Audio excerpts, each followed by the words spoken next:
पाक सेना में बलूच आर्मी का खौफ लगातार बढ़ता चला जा रहा है। ट्रेनों का संचालन रात के समय बंद हुआ है।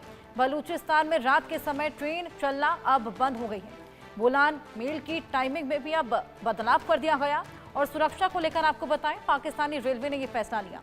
ट्रेनों को चलाने के लिए सिक्योरिटी क्लियरेंस अब नहीं दिया जाएगा। रात के समय पे अब लोग यात्री यहां पर सफर नहीं कर पाएंगे। ये बेहद बड़ा फैसला सुरक्षा को लेकर पाकिस्तानी रेलवे ने लिया है। तो खौफ लगातार बलूचों का बढ़ता चला जा रहा है, जिसके आगे शहबाज सरकार बिल्कुल बेबस नजर आ रही है। ट्रेन को चलाने के लिए अब सिक्योरिटी क्लियरेंस नहीं दिया जाएगा, यानी कि रात के समय पर अब यात्री सफर नहीं कर पाएंगे। पीजे मीर जी, मैं आपके पास वापस आऊंगी। जिस तरीके से यात्रियों के लिए ये बेहद बड़ा फैसला है, कहीं ना कहीं जो यात्री रात के समय पे ट्रैवल करना पसंद करते हैं, क्योंकि ओवर टाइम जर्नी कट जाती है, ऐसे में कहीं ना कहीं उनको बहुत बड़ा झटका भी लगने वाला है। ये देखें जी, सिक्योरिटी जो उन्होंने की है कि रात को ट्रैवल ना करें, ये दो किस्म के कन्वेंशन होती है आपकी, जो आपके लोग असॉल्ट्स होते हैं। एक होता है गुरिल्ला वॉरफेयर और एक होता है कन्वेंशनल। ये जो अटैक्स हो रहे हैं, ये गुरिल्ला वॉरफेयर के तहत हो रहे हैं, जिसके लिए मेरी नज़र के अंदर पाकिस्तान आर्मी, क्या कोई भी आर्मी है सब कॉन्टिनेंट पे, उसके लिए वो तैयार नहीं है। इसीलिए तो इंसर्जेंसीज होती हैं, हर जगह होती हैं। हिंदुस्तान में कितनी हुई हैं, पाकिस्तान में कितनी हुई हैं। द क्वेश्चन हियर अराइजेस कि व्हाट नेक्स्ट, व्हाट नेक्स्ट। एक ही तरीका है, आप कहते हैं कि शहबाज शरीफ की गवर्नमेंट ये नाकाम हुई है या वीक हुई है। ये मैंने कई दफा कहा है कि आपको स्ट्रॉन्ग स्टेप्स लेने पड़ेंगे। अगर नहीं लेंगे, ये दोबारा ये इनके एक्शंस इस तरह होंगे जिस तरह स्वात में हुआ था। हमारी आर्मी ने उनको रिस्पाइट दिया, ये रीग्रुप होके इस्लामाबाद पर चढ़ाई करने लगे। ये तो फिर उसके बाद जिस तरीके से हमने लगातार हो रहे हैं, ऐसे में और कितना इंतजार करना पड़ेगा स्ट्रिक्ट एक्शंस के लिए? अभी तक क्यों नहीं लिए गए? देखें आप देखें ना, आप दोनों साइड्स को आपने देखना है। देखो ना, नंबर वन, पर्टिकुलरली इंडिया को चाहिए इस ऐसे मौके के ऊपर पाकिस्तान को सपोर्ट करे।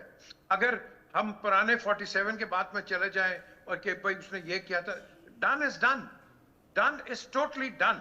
आप इस तरह की बड़ी मिसालें और भी हैं। I don't want to go into that. What we need to do is move forward. किस तरह? For both India and Pakistan. हमें इनके खिलाफ काउंटर टेररिज्म मेजर्स लेने हैं और तकड़े लेने हैं।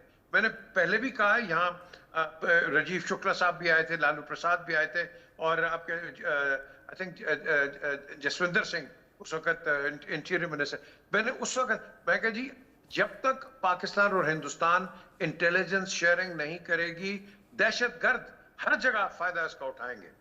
जितना हम आपस में कोऑपरेट करेंगे, ये दहशतगर्दों की तो इनकी तो जगह कहीं नहीं बनेगी, कहीं नहीं बनेगी।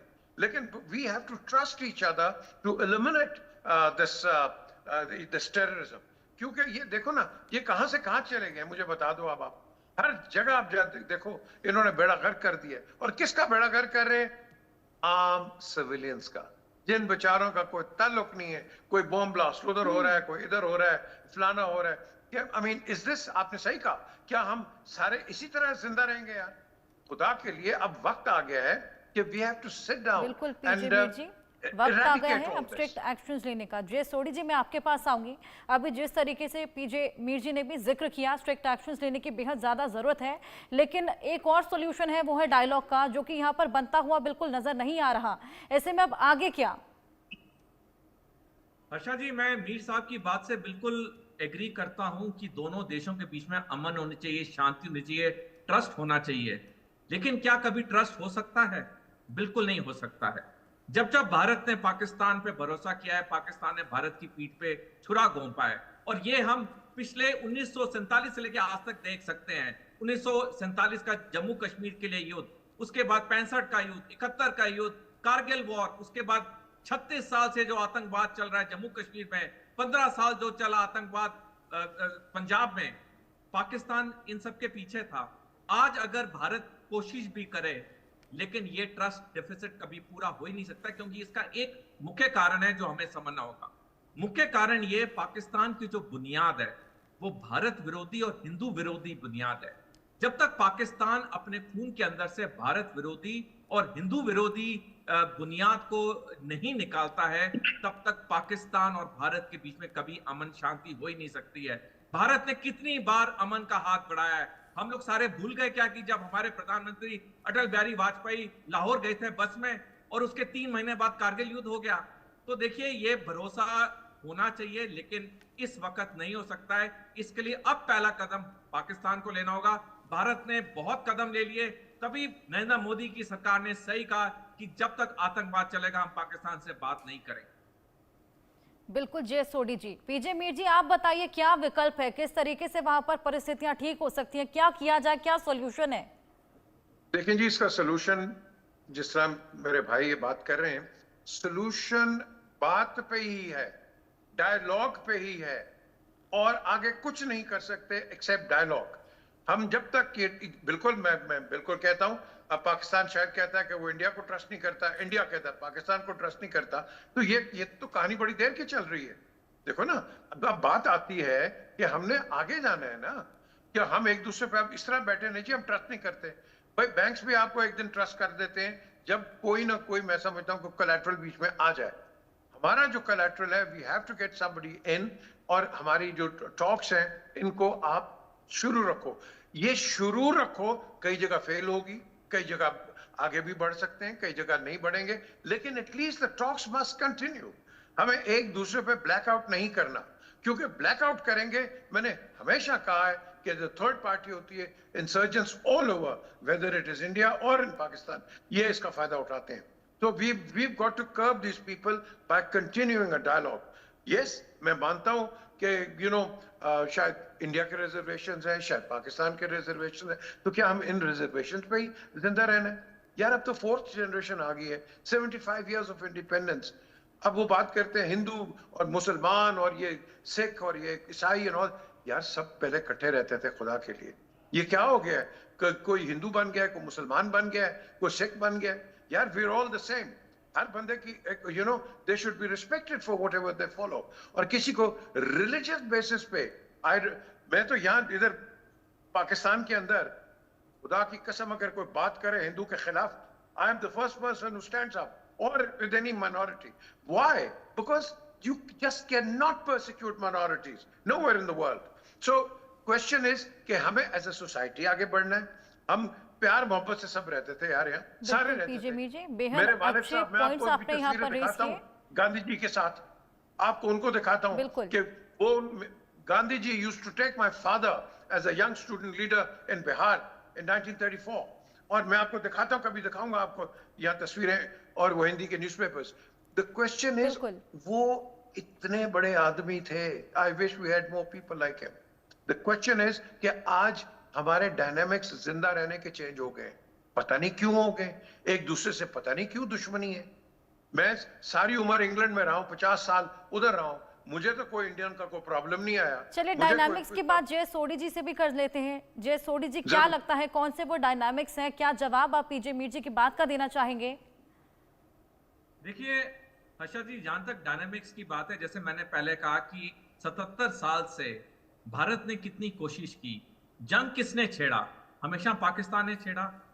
पंजाब में आतंकवाद को किसने बढ़ावा दिया? पाकिस्तान ने दिया। जम्मू कश्मीर में आतंकवाद जो 36 साल से चल रहा है, उसके पीछे पाकिस्तान है। पाकिस्तान उन्हें ओपनली फ्रीडम फाइटर के तौर पे कहता है और कहता है कि हम उन्हें समर्थन देंगे।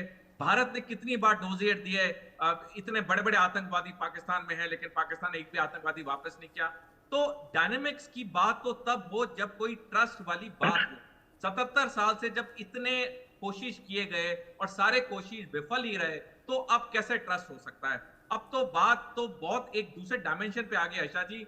देखिए, हमें एक चीज अब समझनी होगी, पाकिस्तान अब अगले 10 साल तक भारत में आतंकवादियों को समर्थन देता रहेगा। उसका कारण यह है कि 2035 में पाकिस्तान और चीन ने मिलकर भारत पे 2 फ्रंट वॉर करनी है।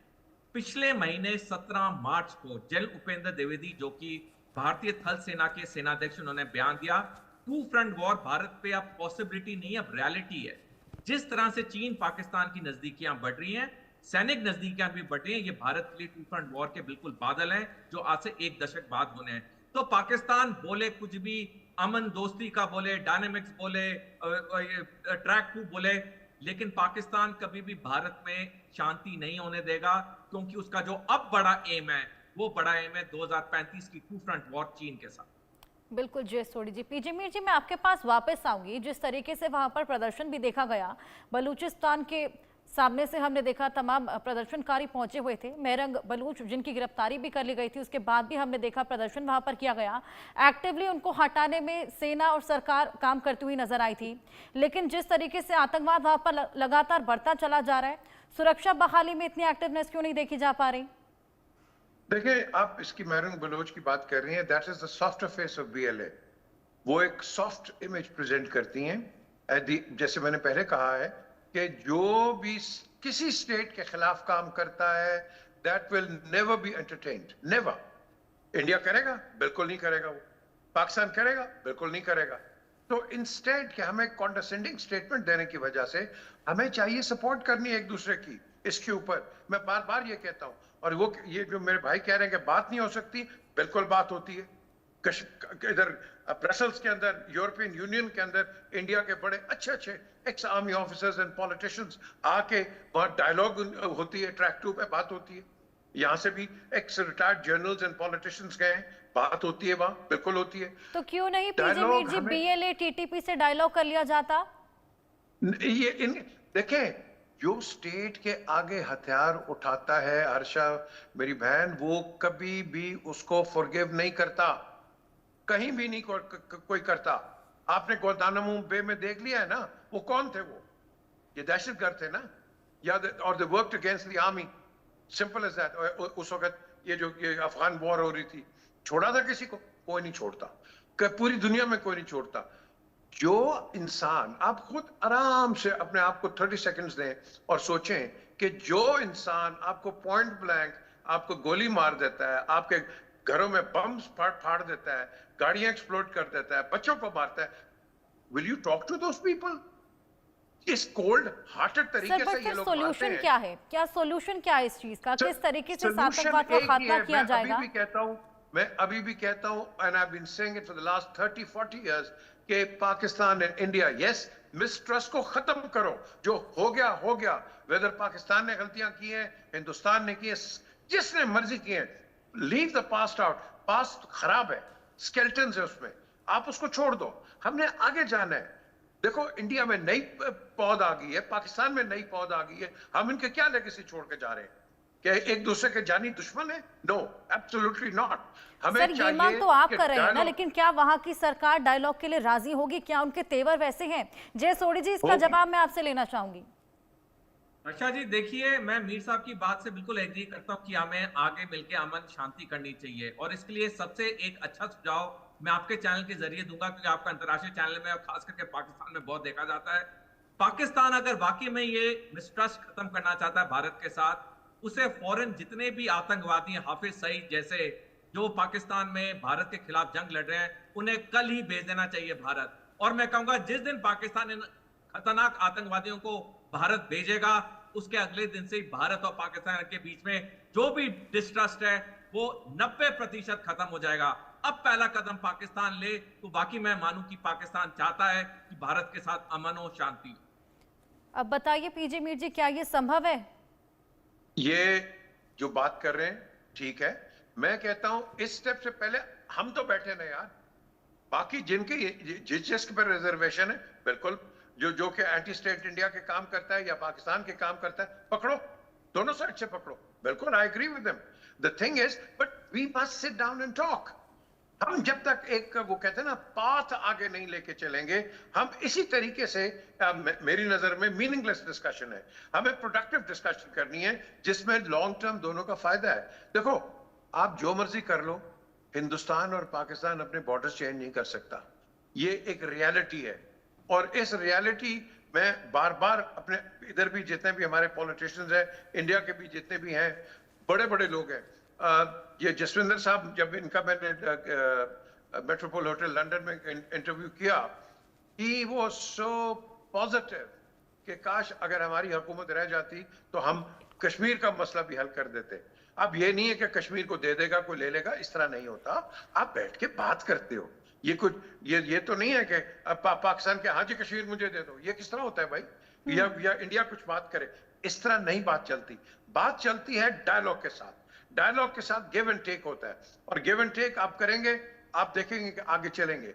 और गुड जेस्चर, मैं तो इमरान का रेफरेंस दूंगा, वो एक इंडियन पायलट थे, अभिनंदन, मैं नाम उनका भूल रहा हूं, जिनको वापस कर दिया था। I thought that was a great thing, wonderful thing. क्या रख के करना है भाई, क्या करना है आपने? सो द थिंग इज, इस तरह के जो जेस्चर्स होते हैं, बिल्कुल। दे इनकरेज गुड रिलेशनशिप्स। तो मैं यही बार बार बिल्कुल स्ट्रेस पीजी करूंगा मीडिया, आप कि लगातार यहाँ पर डायलॉग का जिक्र कर रहे हैं, लेकिन मंशा भी बहुत ज्यादा यहाँ पर मैटर करती है। बहुत शुक्रिया आपका, बहुत शुक्रिया जय सोढी जी का हमारे साथ जुड़ने के लिए और अपने अपने इंसाइट्स हमारे साथ शेयर करने के लिए।